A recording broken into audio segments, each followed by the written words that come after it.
What's up, everybody? How y'all doing? We are back with One Piece Odyssey. Let's do this intro again. I got all the way through it and then realized, oh shit, my PC decided, hey, you want to not use your actual microphone? You want to use the you want to use the headset that you're not wearing? No, computer. I'd like to use the microphone that's in front of my face. Oh, well, we're gonna set it up to the headset. Thanks. My computer's an asshole, is essentially what I'm saying.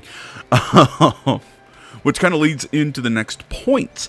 If this video ever ends suddenly, my computer overheated on me the last time I was recording. I was recording a future episode of Jedi Survivor, and the damn thing froze up about 30 minutes into an hour-long recording session, and I lost, about 30 minutes of content, and I'm not happy about that, especially because in that game I can't go back and re-record the time I lost. Nope, it's unless I want to start the game over, it's gone. Sorry. I'm not salty. I'm not salty at all. So yeah, that's if the video just ends at a weird point, it's because it's still overheating, and I gotta find a way to vent some heat or whatever. It's hot and humid. It's welcome to the summer. Other thing I wanted to say. We are going to be doing side missions at the start of this video, so it's just going to be a kind of a supercut of completing side missions or whatever. I'll try and knock them out as fast as we can. The usual way we do it. It's going to be no commentary, just knocking them out for those who are interested. And then we will hop into Marineford after that. I don't think it should take longer than 5-10 minutes, hopefully. I feel like there's one other thing I wanted to say. Oh, right. I was watching a Teching 101 video. He's a guy who covers a lot of One Piece stuff, does manga reviews and everything. Go check him out. I really like his channel. He's kind of the One Piece guy that I follow. Apparently, the One Piece live-action adaptation that Netflix is doing is coming out, I'm thinking, about a month? For anybody who's interested. Yours truly is not. I generally, I don't like live action. I gave the live action Death Note a shot, and I still think that one was, maybe a little nicer to it. I'm like, it was alright. It was watchable in a movie form. I'd rather just watch the anime. That was my opinion on it. I'd rather just watch the anime. It's far superior. But the movie was, I don't know. Man, like I said, maybe I'm just nice to it. But generally, live-action adaptations, I don't trust Netflix making it that they're going to do One Piece properly. I think Oda signed off on it, so that's maybe something nice. But I don't trust that they're not going to do what Western media does to One Piece. I'm afraid of that. I don't think you can do... I don't think you can do One Piece justice in live action. I don't think you can. It needs Oda's art style to be what One Piece is. And all that. Yeah, I do not have hopes for it. I don't know. Maybe people will watch it and tell me, oh, it's really good. So, I don't know. But I don't have faith in it. So, there you go. That's my stance on that. So, let's get things started. I've already yacked for about 5 minutes. Sorry about that. Let's knock out some side missions, and then we will get back into the plot.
いいもんがあるじゃねえか。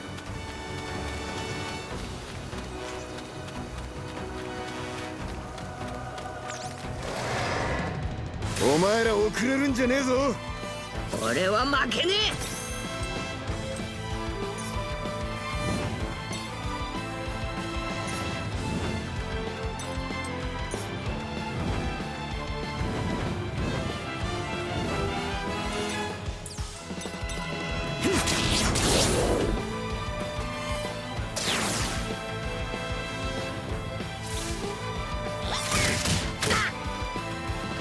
覚悟しろよ。ゴムゴムのガトリング。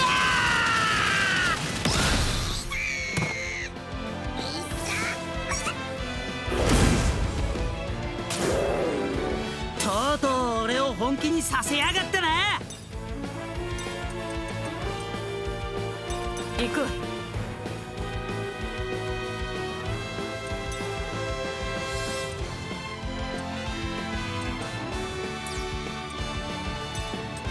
ちょっと痛い。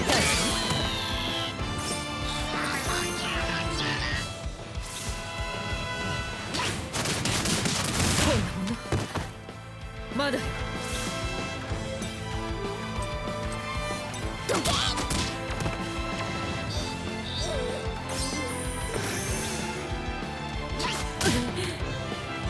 私たちは進まなくちゃいけないの。シエンフルールデルフィニウム。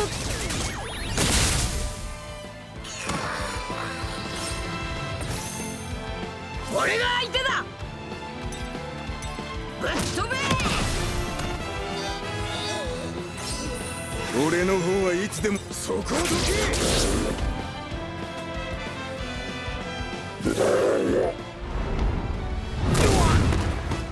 もう気が抜かねえ。俺たちの邪魔はさせねえ。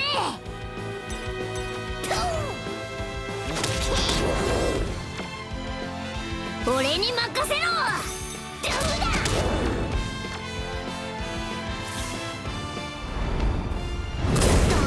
とやばいかもな。よーし行くぞお前ら。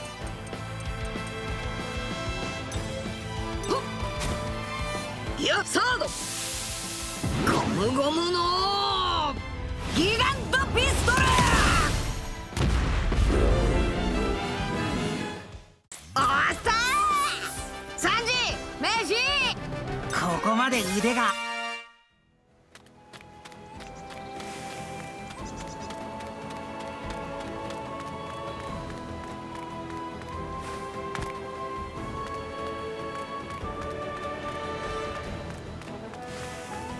おっとっとおっとっとおっとっと。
エイさん。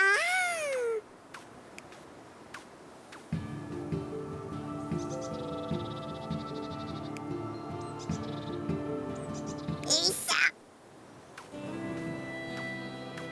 ん。ありがとう。エイさん、おいさん。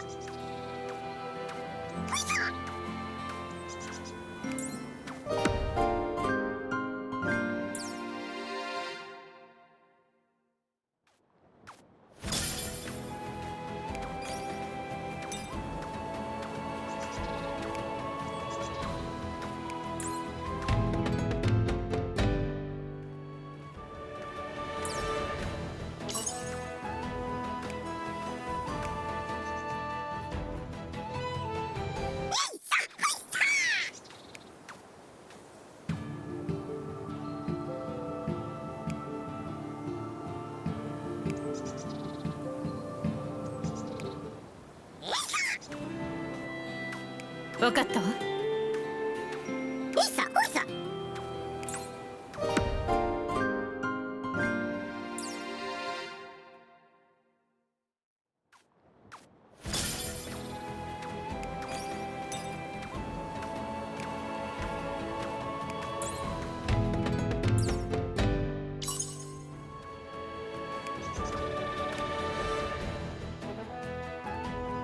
いさ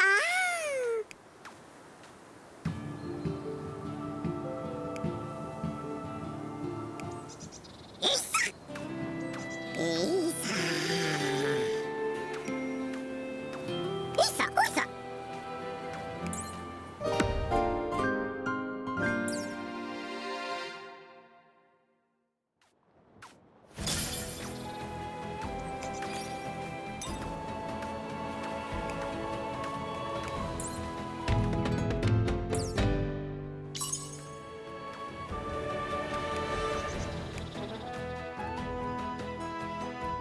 いさおいさ。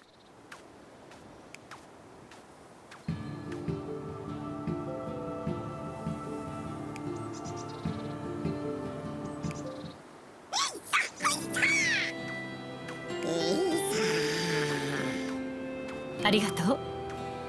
いさおいさ。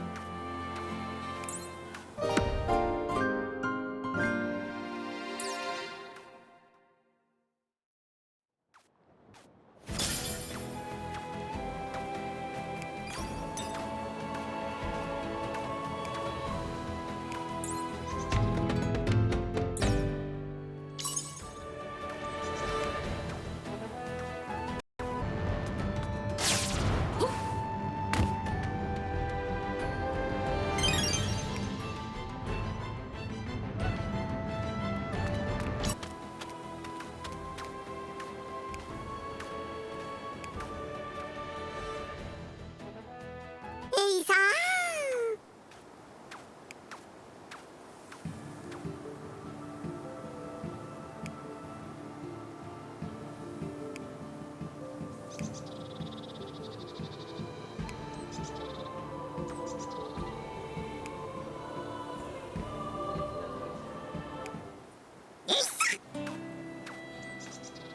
なるほど。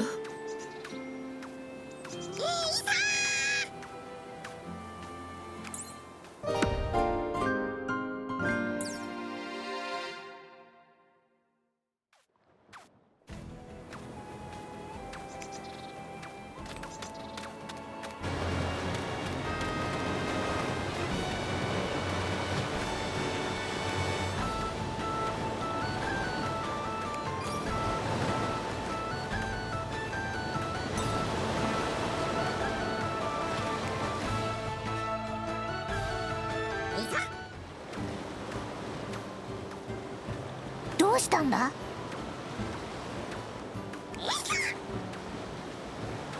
ルフィ。あ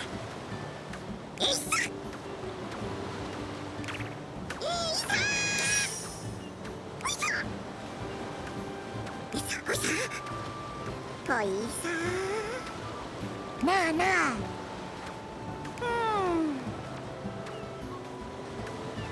ういし。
Well, I'm not a fan of how it looks like they're going to do Marineford. Because I talked to Lim, and she said we can't return until all the battles or whatever are finished. Powerful enemies can't save or whatever. We're already leveled like 35 or something. So I think we're fine to go into the mission. It just really upsets me how I think they're going to do this, and they're just going to drop us right into Marineford. Because I've been wondering, how are they going to do the Marineford arc? Because all the other ones, there's been like a central like shopping area or area for exploration afterwards, or like how are they going to do it? Because Marineford was, you know, was a war. It was the pirates trying to free Ace from execution, and also the escapees from Impel Down, and the Marines who were trying to execute Ace, as well as then Blackbeard showed up with all of his escapees from Impel Down. Shanks shows up, says the shit's over. You know, a lot of really cool moments at Impel Down, or at Marineford, but there were a lot of really important moments that happened that set up Marineford in Impel Down, that happened on, I think you could skip Amazon Lily, and you could start right at Impel Down. Hell, you could use New Kama Land as your kind of hub for the section. It's just like how I think they sped through Enies Lobby. I think they're going to speed through Marineford. And that kind of makes me sad, because Marineford was such a cool arc.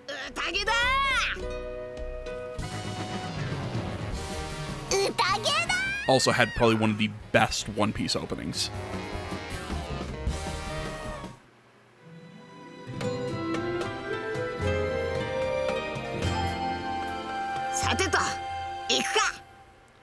You know, I like when I'm saying like the war at Marineford, you'd think it would be something like really tense and really epic. No, it was actually almost a ballad. It was one of the slower One Piece openings, but it fit the emotion and everything that hit during that section.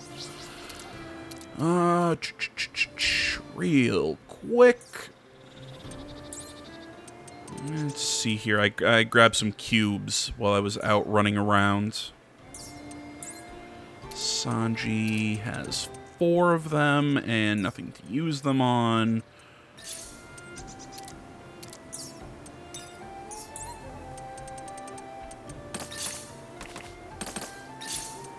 There we go. All this. That. Zoro has 3 more, but nothing to use them on. And Nami has none. Okay. See, something else I find weird. You can't let Frankie be a leader for the team. That's really odd.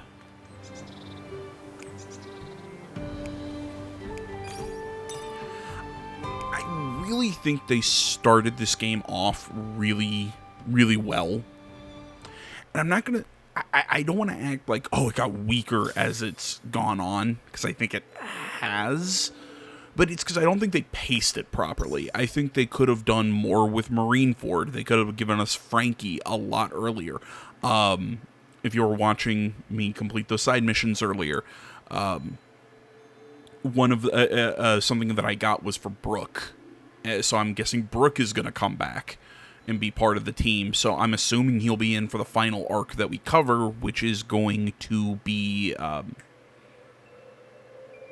oh my god, Dressrosa. There we go. Jeez. I'm like, I can't come up with the name for some reason. My brain kept saying, like, Impel Down, Impel Down. No, that's this arc.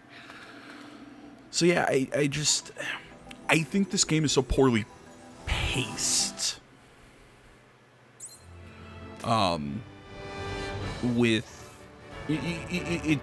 really poorly paced with how we get like I said, the last members of the Straw Hats, the way they cover some of these later arcs that are really fucking awesome.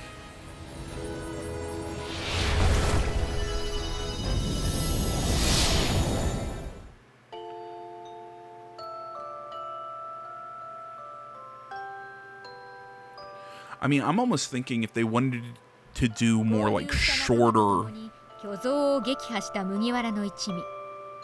取り戻したキューブに浮かぶ記憶は彼らにとって辛い記憶だった。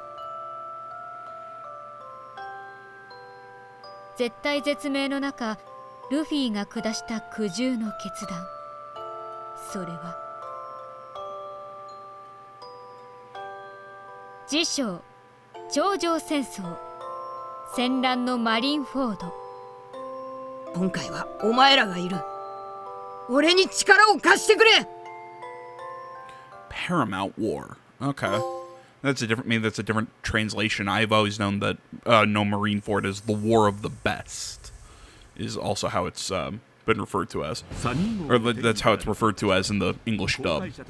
新世界への玄関口、シャボンディ諸島に到達。この島で天竜人を殴り飛ばすという大罪を犯してしまったルフィは、島にやってきた海軍大将キザルに追い詰められている。必死に応戦をするルフィたちだったが、突然現れた七部会バーソロミュー・クマの手によってそれぞれ見知らぬ土地へと飛ばされ、麦わらの一味は、Nami's climb attack did not look like that back then. ルフィが飛ばされたのは妙ヶ島アマゾンリリー。 He was not teleported. 女帝ハンコックの信頼を得たルフィは、兄エースが公開処刑されるという情報を知る。エースを救おうとインペルダウンの最深部に乗り込んだルフィ。しかし時すでに遅く、エースは公開処刑のために海軍本部へ移送されていた。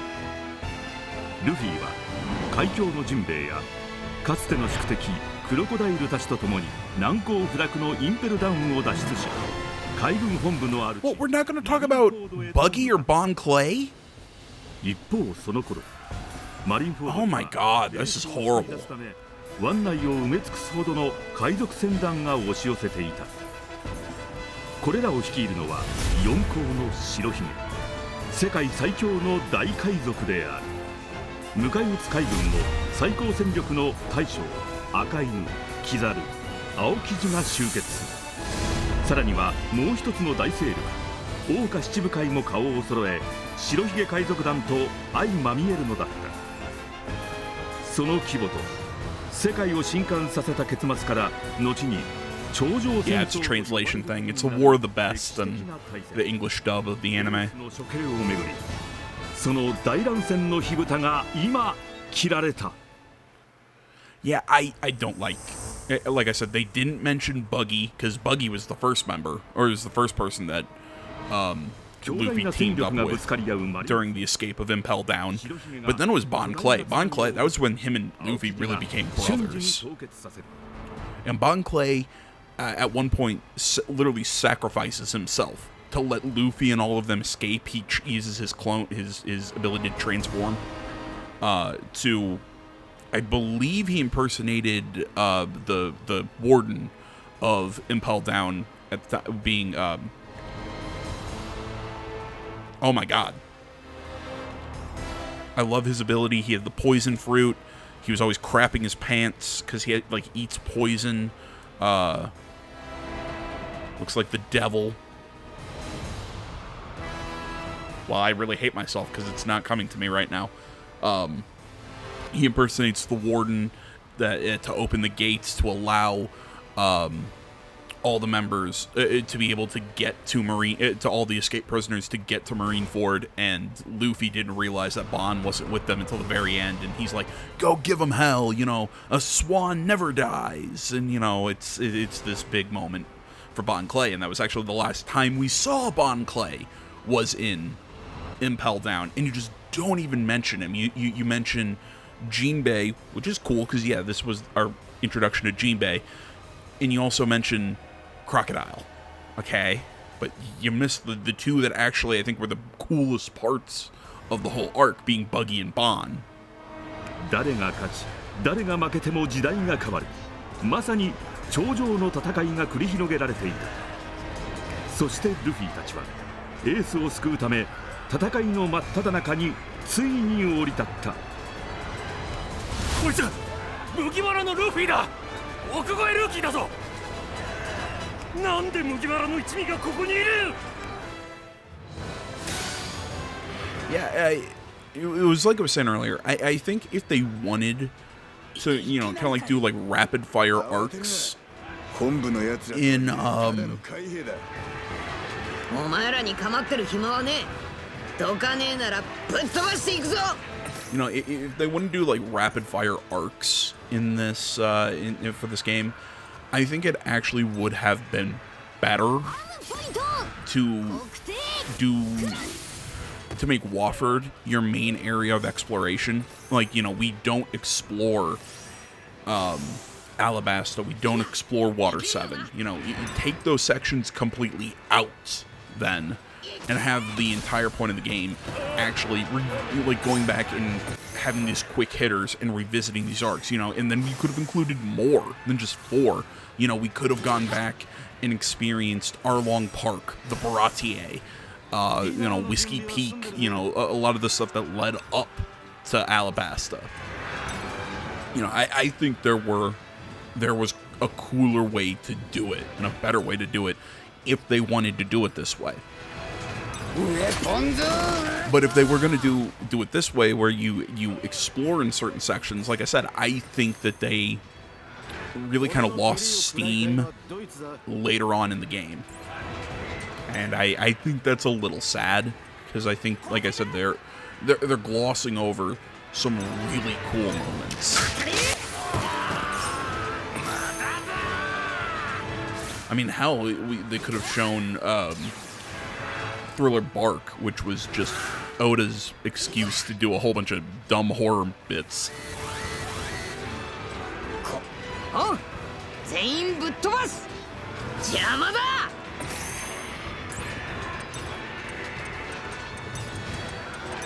しょうがないやりますか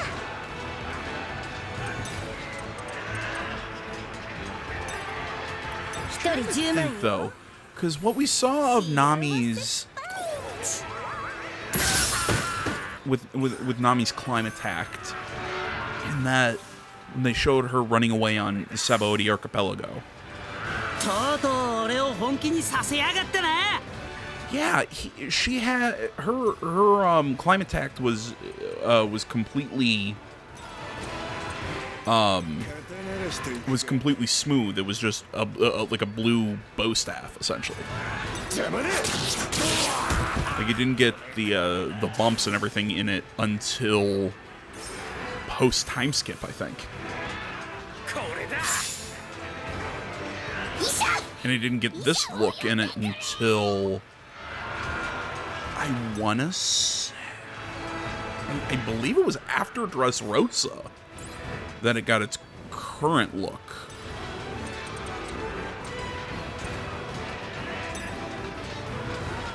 Oh, let's mess with everyone.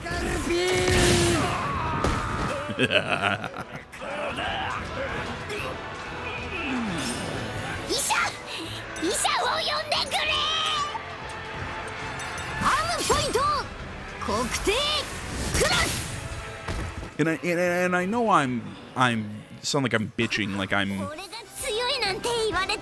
trying to go, I hate it, they didn't do it the way I wanted to do it. No, I'm of the opinion, if you're gonna do it fucking right. You know, do justice to the source material. Because, I mean, they are working with some fucking awesome source material. いきなり海兵かよ。こいつは頂上戦争のど真ん中だな。聞いてた以上にとんでもない状況じゃねえか。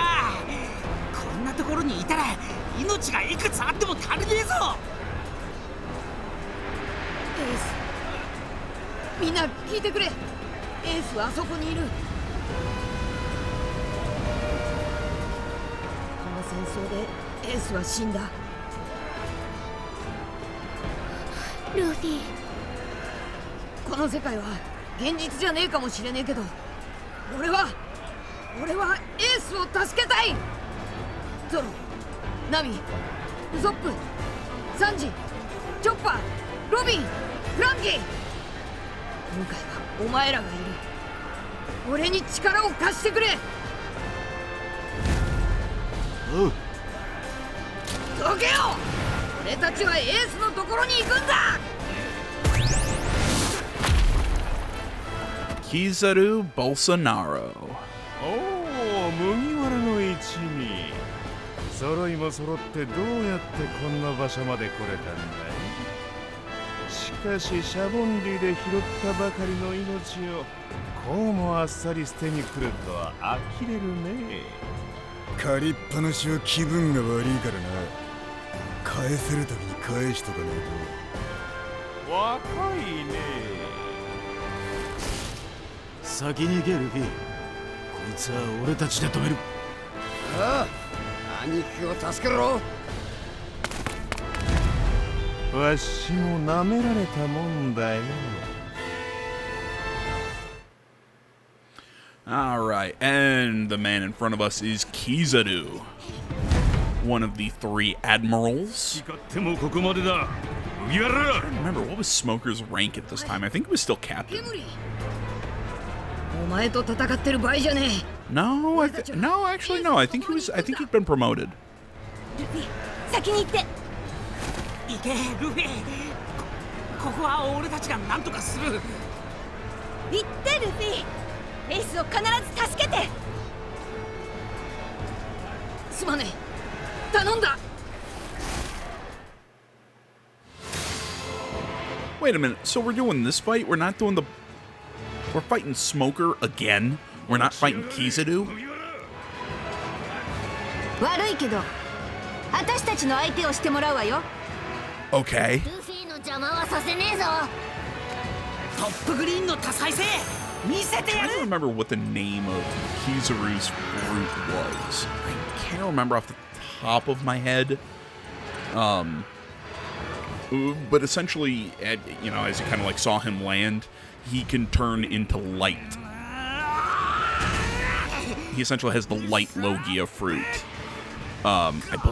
Is it the light? No, it's not the light fruit. Is it the glint fruit? It's something. It's an onomatopoeia, I think. こう見えてなかなかやるわよ。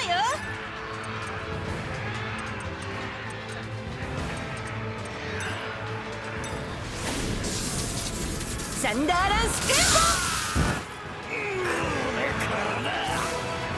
I can't remember exactly what the name of his fruit is, but like I said, it gives him it gives him the power to turn into light and move extremely fast. It kind of the joke with his character is that Oda writes his speech and everything very kind of slow and kind of lackadaisical. You know, he elongates his words a lot. He's a fun character. Does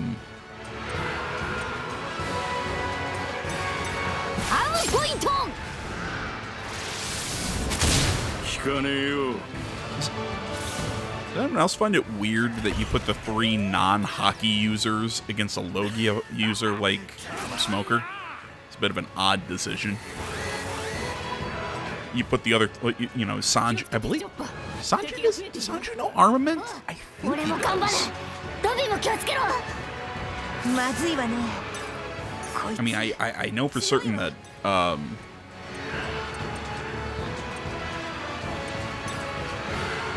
know for certain that Zoro knows it. I can't remember if Sanji has hockey.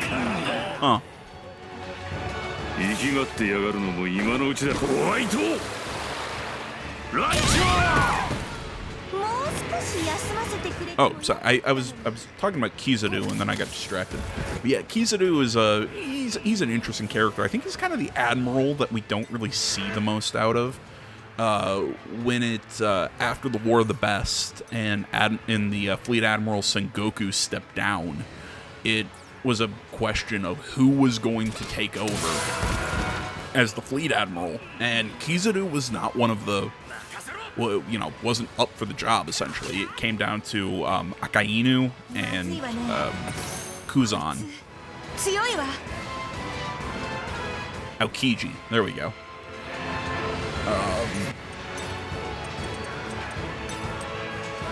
And I'm basically just trying to knock out all the rank and file before we essentially just all focus on Smoker.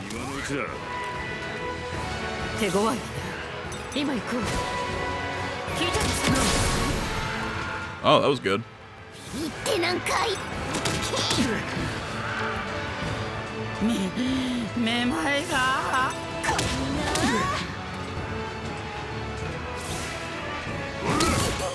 But yeah, he was the one who separated them all at Sabaody because he was so freaking strong. They hadn't really experienced a guy who had a Logia quite like that one. With how fast he was able to move, and then Kuma showed up. I said they weren't teleported, like the narrator said there. No, they were not teleported. Kuma used his paw fruit to... How do I explain Kuma's power to anybody? He has little paw pads, like a bear, on his hand. And when he hits them, things reflect off of them. So he would hit all the Straw Hats with his hand, and they flew to a whole bunch of different places around the globe.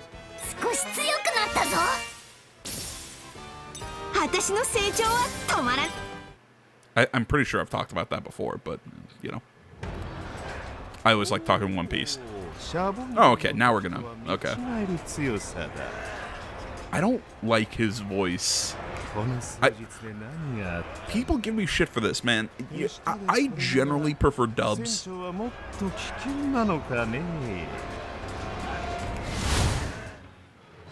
I prefer dubs over subbed anime.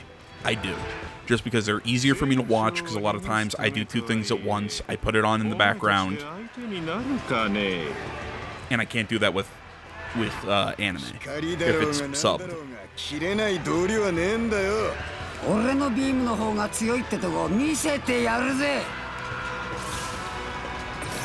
Now that I've said that. Oh, of course. Well, yeah, he's speed. That makes sense.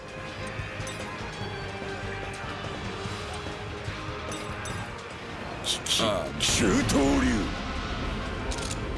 let's put train of thought again.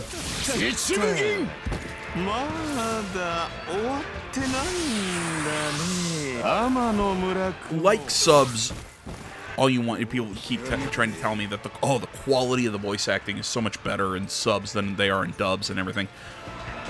Okay, that may or may not be true. I think it depends on the anime, and I think One Piece is one of those that...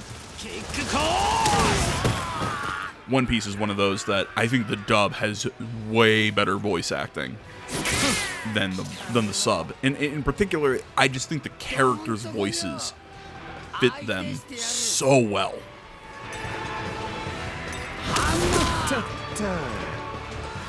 Like Frankie's voice right now, way better in the dub. I love the English voice actor for Frankie. Brook is amazing. Zoro's great, Luffy's great, Nami's great. Just everyone is awesome. I think Robin's kind of a push.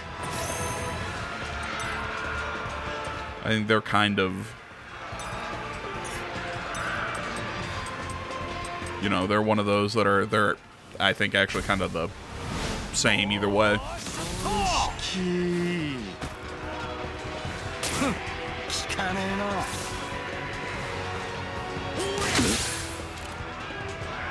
Yoshi, 行くか。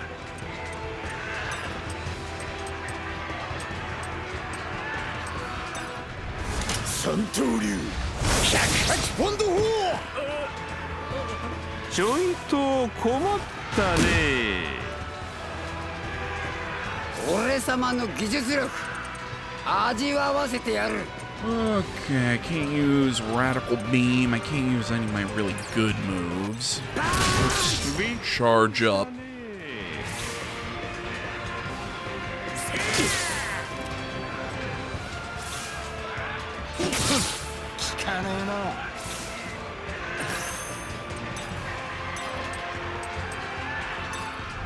Santoryu 108ポンド砲。君、厄介そうだね。天の村雲。 See, you're kind of getting it right here, how he seems like he's talking really slowly, really just very deliberately. It's Kizaru. Oh, crap. I was looking at Kizaru. I thought, yeah. その程度だ。どうした？来い！俺様の技術力。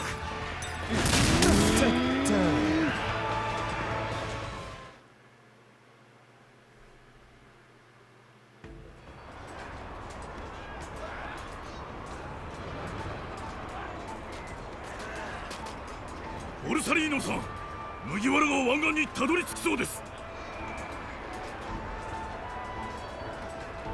参ったね。仕方ない。ここは任せたよ。待ち上がれ。 I love his suit.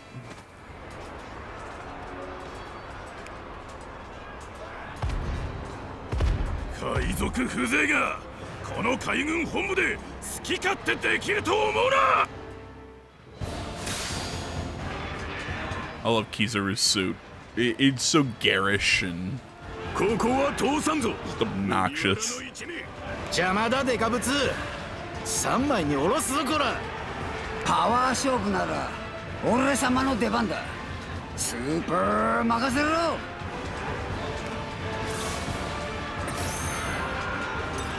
Oh wow, how could I figure that he was a power type character?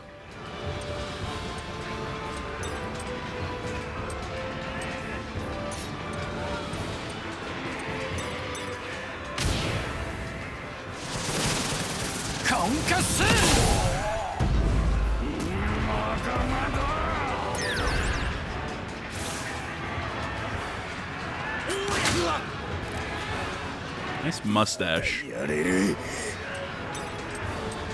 刀の旅に出る。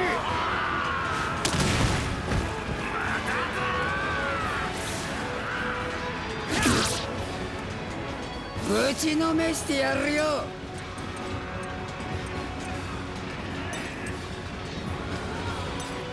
フランキーキャノン。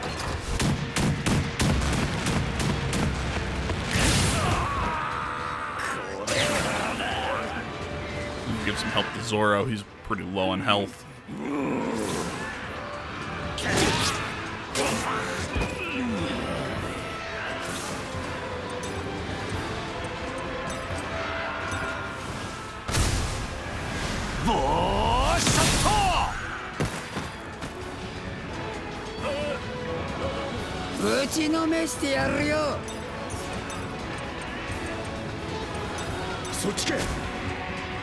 一刀流、いよい、シシソンソン。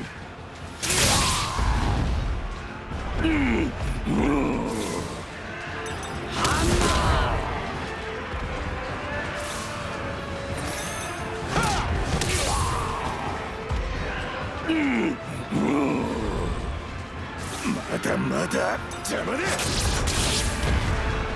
There we go. 俺の方が強い。それだけだ。あ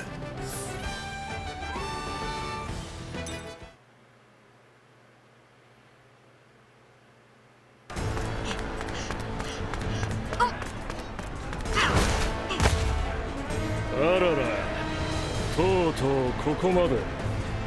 お前にはまだこのステージは早すぎる。早くねえよ。今は一人じゃねえからな。俺の後ろには仲間がいるんだ。まさに満身創痍やな。この怪我で海軍大将が相手では分が悪い。加勢させてもらうぞルフィ。ジンベエ行くぞ。いやセカンド。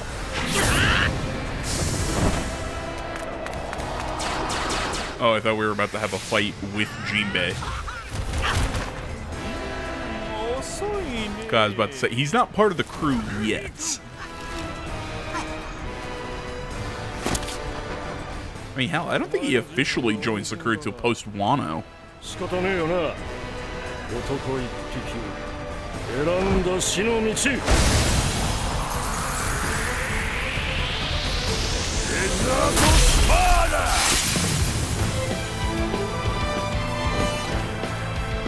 あらら、こりゃまた珍曲だ。今度はクロコダイル、お前さんもか。こんなルーキーに加勢するとは七部会も安くなったもんだね。邪魔はねえな麦わら。お前はワニ。長い牢獄暮らしで体がなまってやがる。刀なしにはちょうどいい相手だ。黙って突っ立って。こんなところで立ち止まらねえ。俺は絶対たどり着く。わしも少しは役に立たせてもらおう。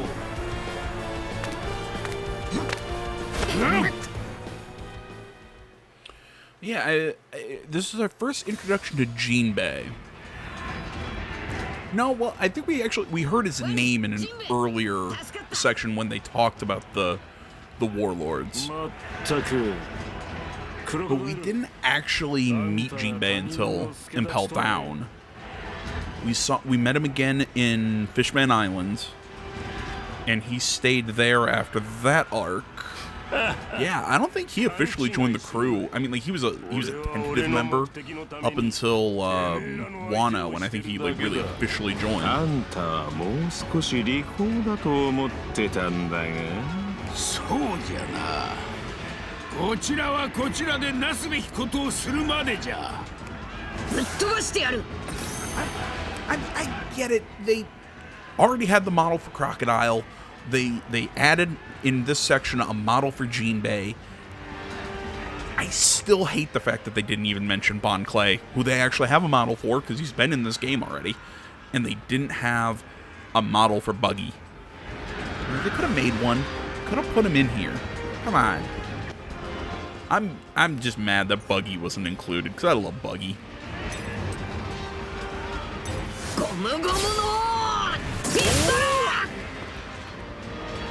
But Buggy D Clown does not get enough love. And if anybody's gonna ask me, is his name really Buggy D Clown? Not really. It's always the joke though. And it deserves to be around because Buggy's awesome. But stupid. But awesome.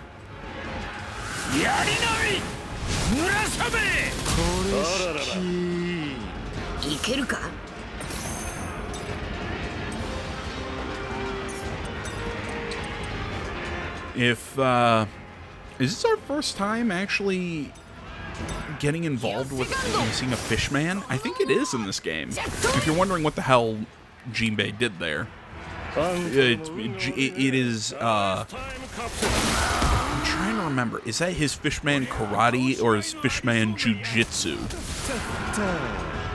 Maybe a little bit of both. But yeah, that's what it is. It's, Jinbei does not have a devil fruit. He's a fishman. I believe a tiger shark fishman.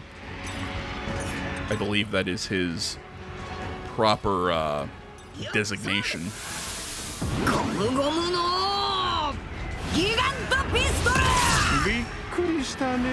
Of course.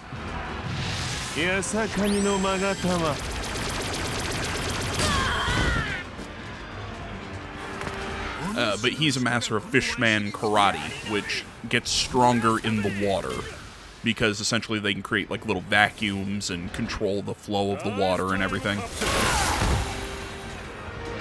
So that's what's going on with Jinbei.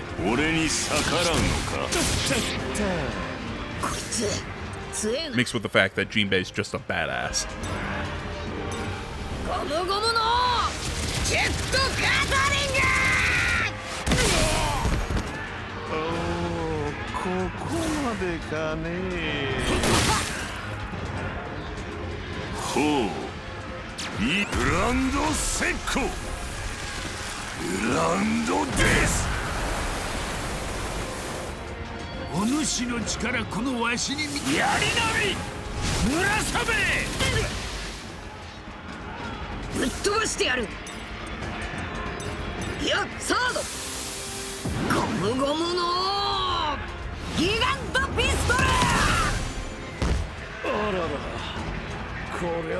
守りてえもんはしっかり守りやがれ。これ以上 Kiji's eye mask, Jinbei's clogs, Kizaru's sunglasses. もっと強くなるぞ。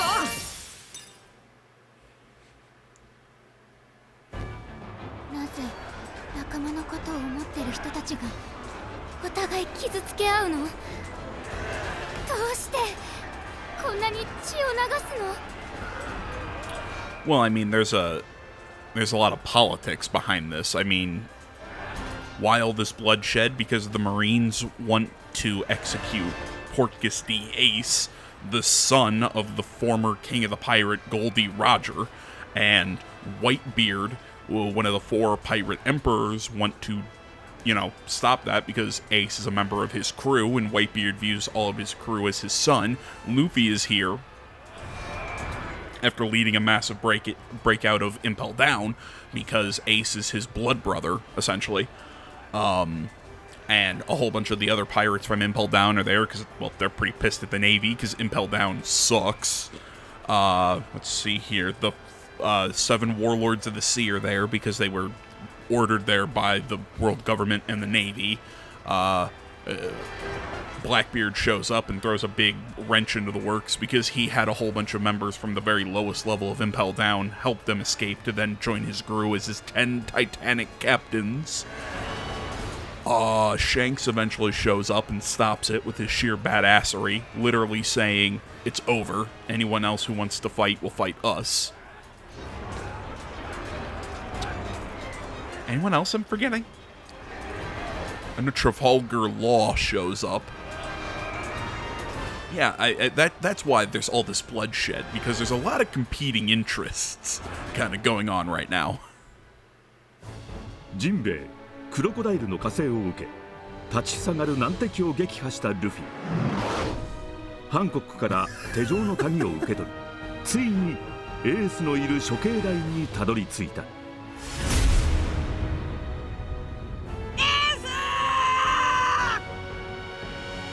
This is... You couldn't animate this? You couldn't put this in engine? Did we just see the Luffy punch Garp? It's his grandfather. He and Garp never actually fought during the War of the Best. ルフィ、俺の言うこともろくに聞かねえで、無茶ばっかりしやがって。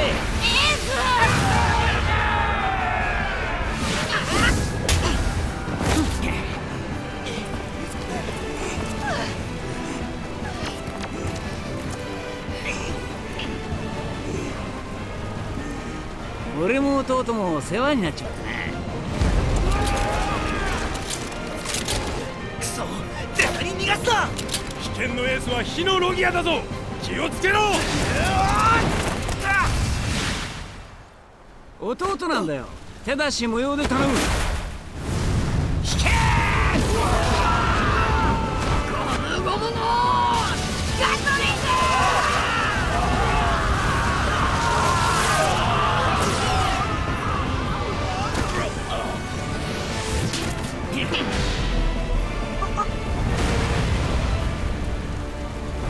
貴様ら兄弟も後ろの一味もここから生きて返せば正義の名折れじゃ。Akainu. Now, if anybody who again doesn't know One Piece that much is going to ask the question, wait a minute, why is he shooting flames? I thought Ace had the flame fruit. Yes, he does have the flame fruit. Akainu. What is Akainu's exactly? It's the Mogo Mogo no Mi. I can't remember the exact name of it. But essentially, he has the power of magma. So it's kind of like Ace's fruit, but stronger. It's just like there's a Yuki Yuki no Mi. There's an ice fruit, and then there's Kuzan's. Why do I always think Kuzan before Aokiji? Before his fruit, which his fruit is the chili fruit, which gives him the power of cold. So it's like the ice fruit but stronger. おいルフィ、So yeah, they're kind of the same power. It's just his is souped up more. あいつには絶対エースを殺させねえ。昔から頑固だよなお前はよ。ならこいつら全員ぶっ飛ばして。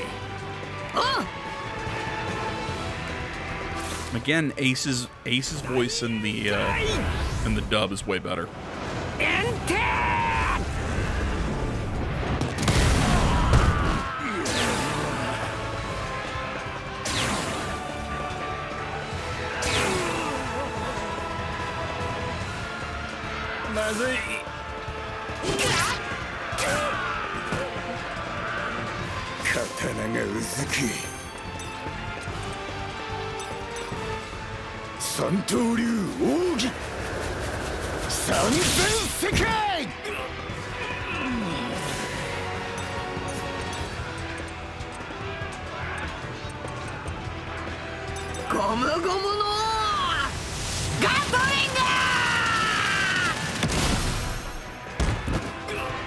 You have Ace just weakened everyone. Yeah, sure. We'll just knock them all out.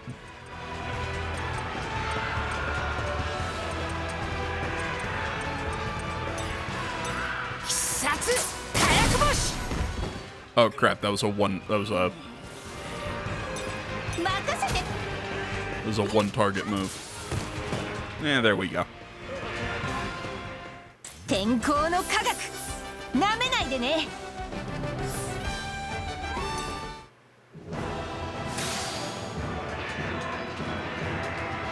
もう弱かった頃の俺じゃねえ。修行の成果を見せてやる。 Jeez, they are really just shooting through this. There were so many great moments, you know, when Ace's giant friend ended up dying.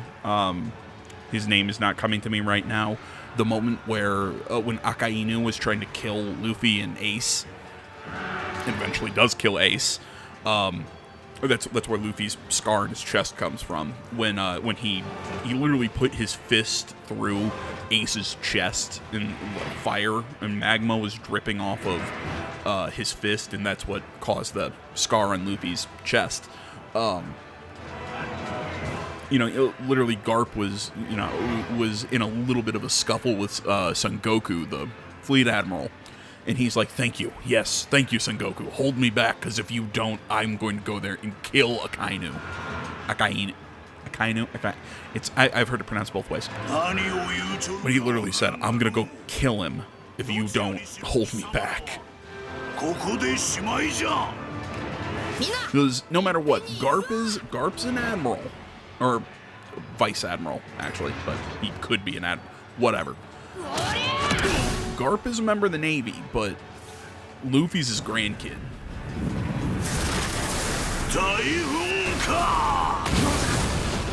You know, Luffy's not only, Luffy's his grandkid, and he was kind of told to protect Ace. When Gold Roger was being prepared to be executed, he asked Garp to protect his kid. これで元気になるぞ。助かった、チョッパー。俺の方はいつでもいい。And that, and, you know, his idea of protecting his kid was to then take him and give him over to mountain bandits, but that's beside the point. If you're gonna ask, really, AJ, mountain bandits? Yes, actually, Garp was already having, oh wait, no, he had, Dodon was looking after Ace before he dropped Luffy off, wasn't he? Either way, that's why they became brothers, because he was having some mountain bandits watch over Ace, because, you know, Garp couldn't carry him around. So they were looking after him, and because Garp wanted Luffy to get stronger, he sent Luffy to hang out with him too. One Piece is a very odd story.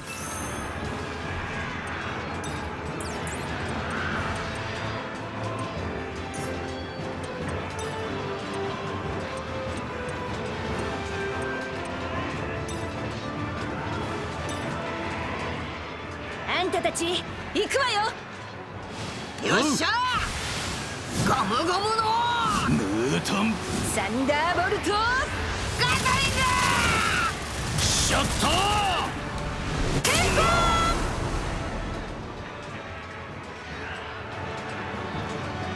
もう生きることは諦めんかいバカタレが。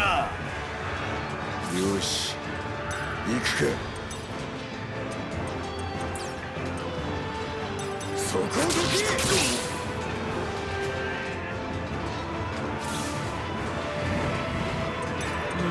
Okay, I need to heal that area. これでみんな直せる。 Give everybody some health.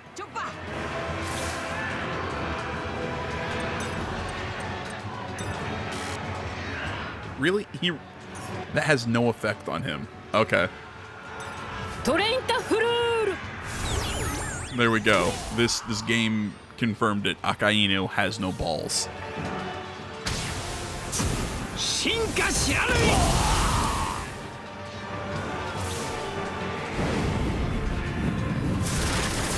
大噴火。情けないとこ見せちまったな。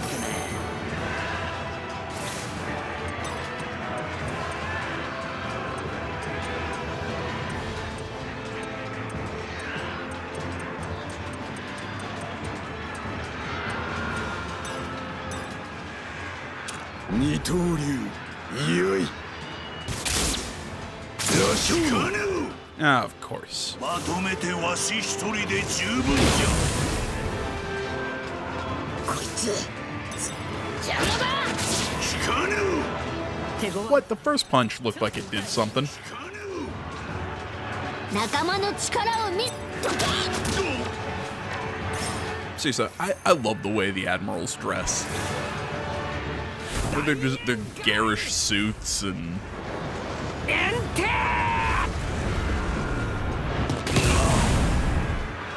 I've never gotten confirmation on this. Is it kind of a Yakuza thing? Is that what Oda's shooting for? Because that's what it looks like.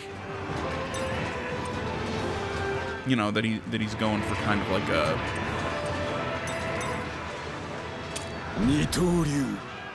Sort of a Yakuza aesthetic for all the admirals. まとめてわし一人で十分じゃ。大噴火。聞いてんじゃねえか。まだまだ。こいつ強えな。ぶっ飛べ。 At least for Kizaru with that gold suit, he looks like a character straight out of a Yakuza game. みんな気をつけて。豪華。 I mean, Akainu's just got the flower. I mean, the red suit is really nice, but he's wearing a Hawaiian shirt under it. That's something I would do. お前も俺の邪魔をするか。 Kiji's got a white one. It's not bad. Not very. It's like I'm comparing it to the comparing it to the like the suits and shit that I'd see in the Yakuza games. ゴムゴムのギガントピストル。 His is kind of like Kainu's is kind of like Kiryu's. You know, it's not garish and flashy, but it still kind of gives that Yakuza air kind of feel, at least to me. That's the vibe I get from it.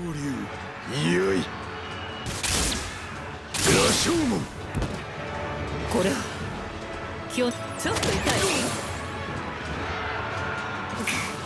怖くなんてねえぞ。大丈夫。これでみんな直せる。ありがとうチョッパー。進化しやるい。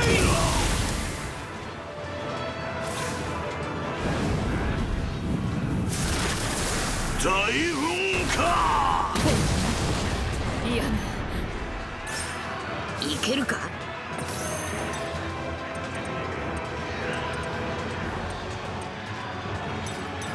ギアセカンドゴムゴムのジェットバズーカ。正義が負けるわけにゃいけんのじゃ。Akainu, you and your justice. これでどう？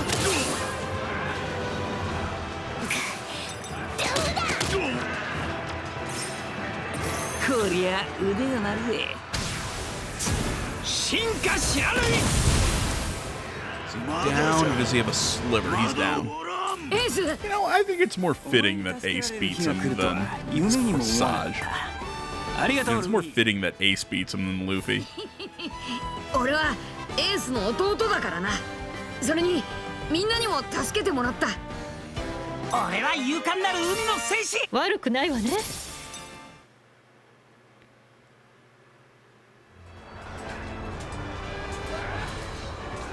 やったわね。このメモリアでの目的は果たしたわ。もう大丈夫。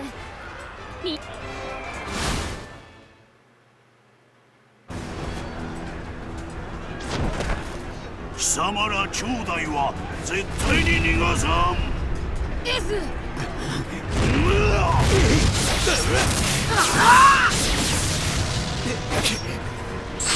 ガキどもが。ルフィ。エースは殺させね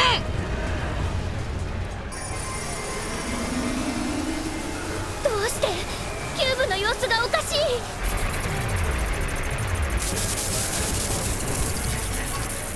Uh-oh.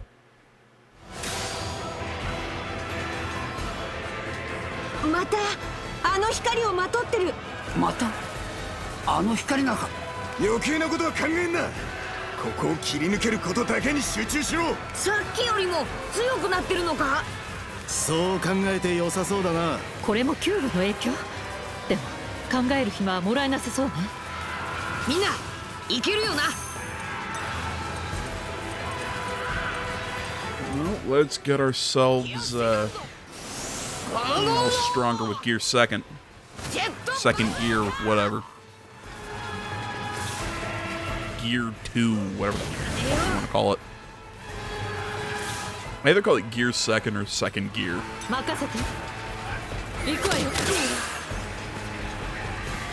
俺の方はいつでもいいぞ。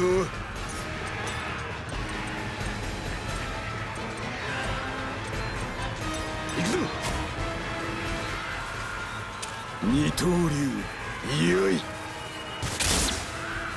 生門。みんなで力を合わせるんだ。Yeah, Chopper's just basically punching him in the shins. 進化知らない。もう生きることは諦めんかい。 I have no idea how long this video is gonna run, but I'm gonna keep it all in one recording, so or one video. 二刀流、よい。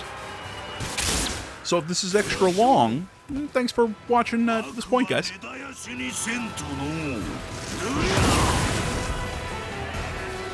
俺が。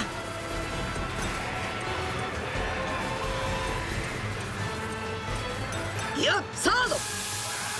ゴムゴムのギガントピストル。手強いわね。これでどう？怖くなんてねえぞ。 Punching him in the shins. 悪は根絶やしにせんと。俺が。 Really, we're just kind of in the いや、サード。 holding pattern. I'm just gonna keep using his giant fist. もう生きることは諦めんかい。バカタレが。知りがいがありそう。 Well, actually, I think for a few rounds, I'm gonna go back to basic attacks. ではいかなそう。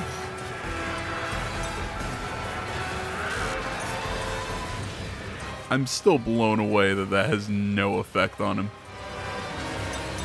オチエンタフルール。クロトワマーノ。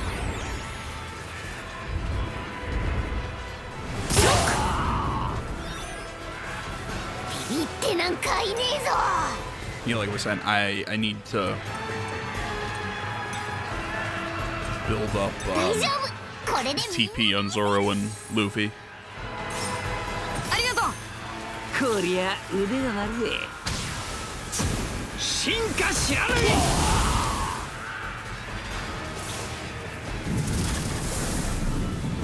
流星火山。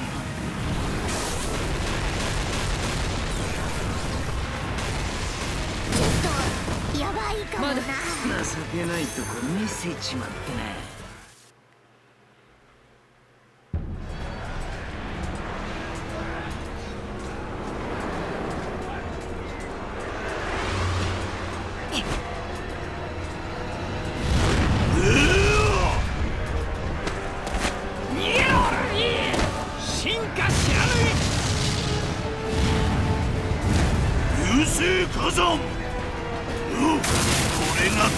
I just saw him do that. I swear they pulled battle animations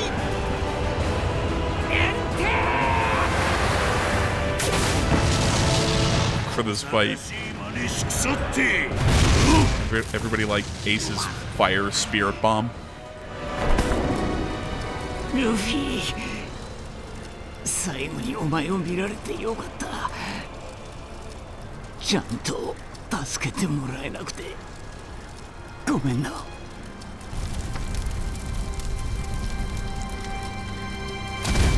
Not how he died.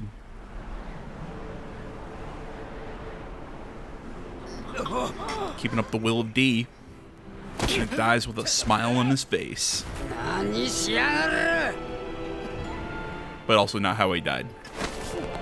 The actual way he died was, I think, a lot more gruesome. 飛行。撤退だ。ルフィ。すまねえ。これ以上メモリアにいるのは危険だ。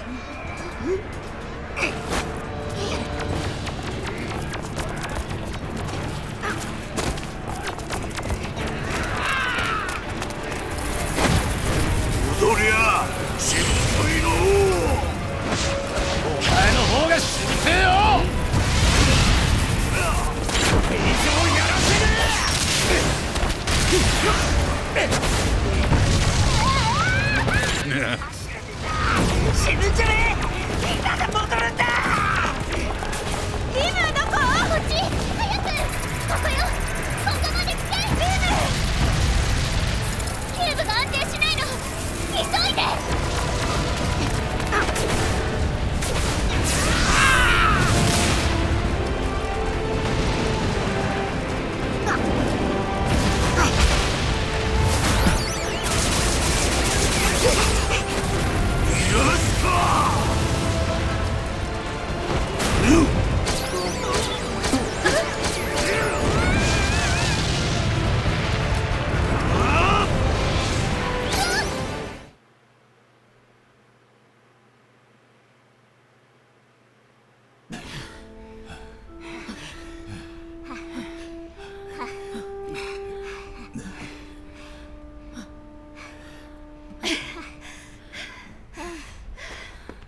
なんとか逃げられたな。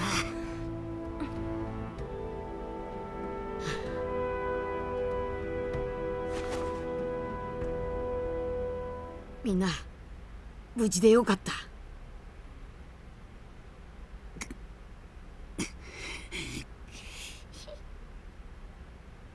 そうだな。リム、ありがとう。助かった。別に大したことはしてないわ。まあでも無事でよかったわね、ルフィ。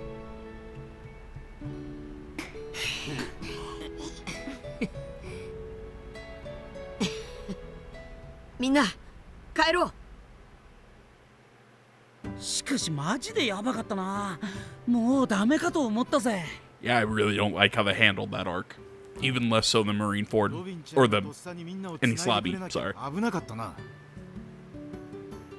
賭けのようなものだったけど、なんとかなったわね。ありがとな、ロビン。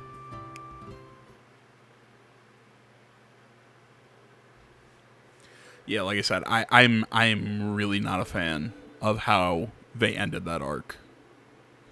They handled it. Like I said, I think they sped through Enies Lobby and took out all the really cool, impactful moments, and especially Marineford. Oh my God, they didn't. Yeah, like I said, I think they tried to tell kind of the basic story of Alabasta in the first one, and then every arc so far they've done less and less work trying to at least kind of recreate the story in its own way, and I'm not a fan.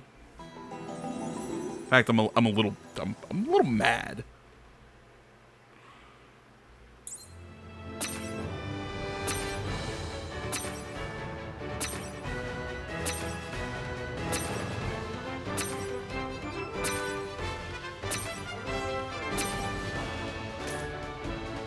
His Red Hawk, his Conqueror's Hockey. Red Hawk, it's kind of like Diablo Jambe for oh my God, kind of like Diablo Jambe for Sanji. He kind of lights his hand on fire. It's like his burning passion or something. I can't remember exactly the explanation of Red Hawk.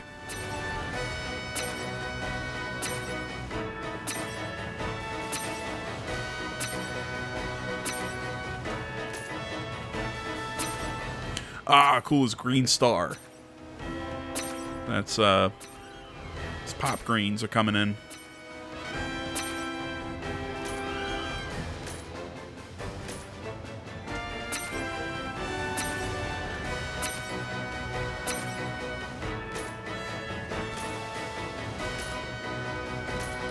Kung Fu Point.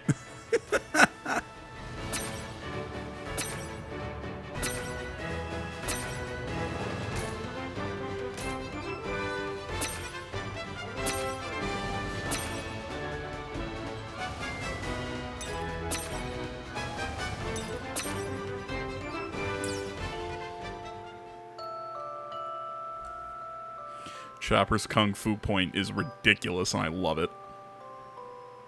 激戦を乗り越え無事に帰還した麦わらの一味。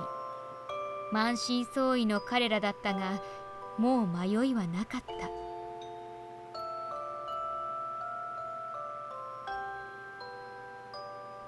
そして最強の巨像が再び彼らの前に現れる。次章終結麦わらの一味。ルフィは私のことを友達って言ってくれたの。だから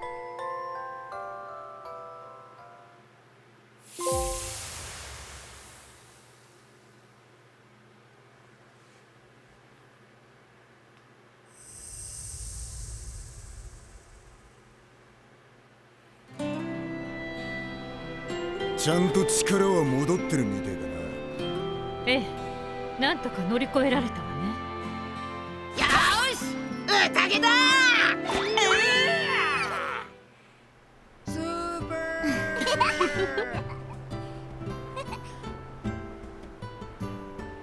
ルフィの周りにはいつも仲間がいるのね。私には仲間なんていないから羨ましく感じるわ。なんだ、アディオは違うのか？え？アディオはお前の仲間だろ？仲間？アディオが？わからないけど、もしそうなら嬉しい。イム、少し顔色が悪いみたいね。大丈夫？ええ。ごめんなさい。私は疲れたから休むわ。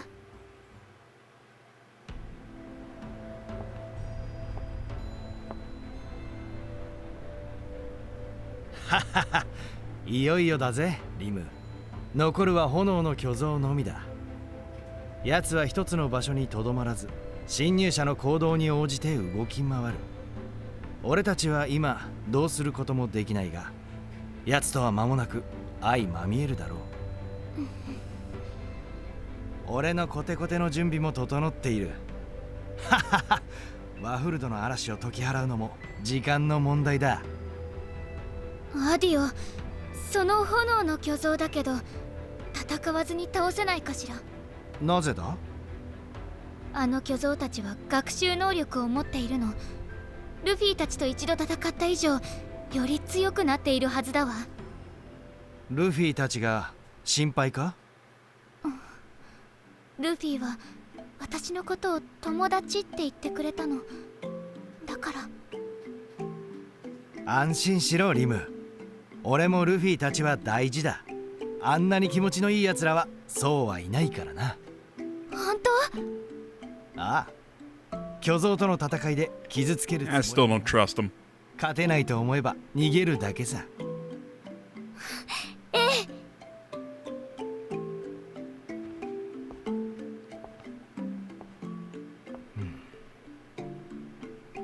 友達か。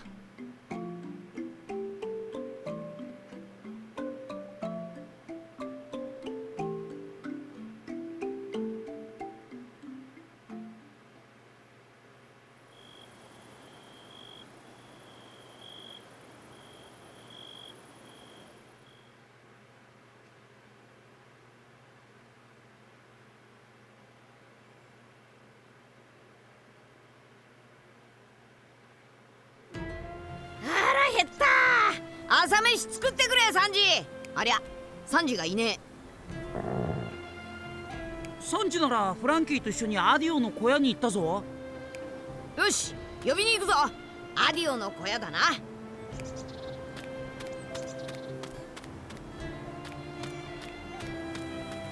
どうしたんだフランキー。いや、コーラを作る材料を探してたら。